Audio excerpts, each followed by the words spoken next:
ነው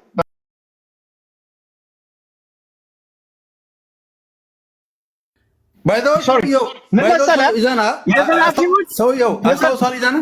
ታውቀዋለህ?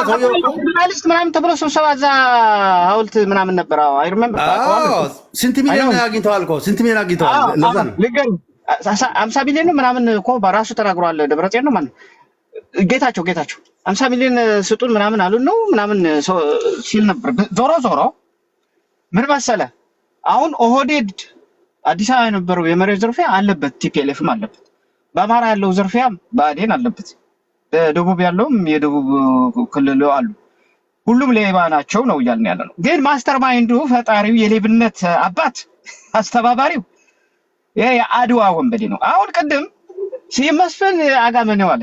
አያቆም እኮ በማን እናቱ የዕዳጋ አርቢ ልጅ ሆና የስብሐት ነጋ እናትና የሲመስፍን እናት እህትማማቾች ናቸው። በአንድ ሳይዳቸው ኤርትራ አድ ኋላ ናቸው።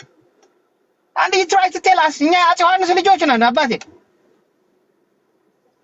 አፄ ዮሐንስ ኤርትራዊ ነው። እኛ አፄ ዮሐንስ አጋመ ብትሄድም እዛ መሳፍንቶች ዘር ነው።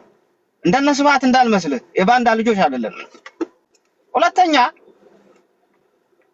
የሲመስፍን አባትም ወጀራትና እንደርታ ናቸው።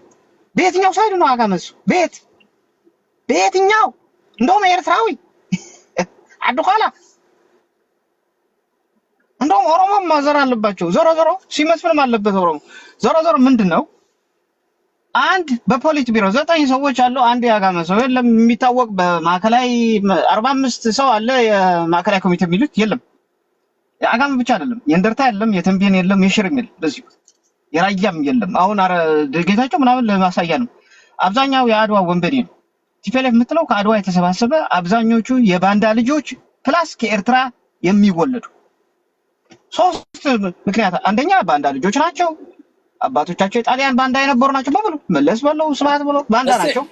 ምናልባት ኢዛና ወደ አጀንዳችን ምንድን ልመለስ ፈልጋለሁና ዞሮ አንድ ጥሩ ነገር ከሱ ጋር የተስማማሁት ነገር ያው በኋላ ላይ ግን ዱዋሊስት ብሎ ትንሽ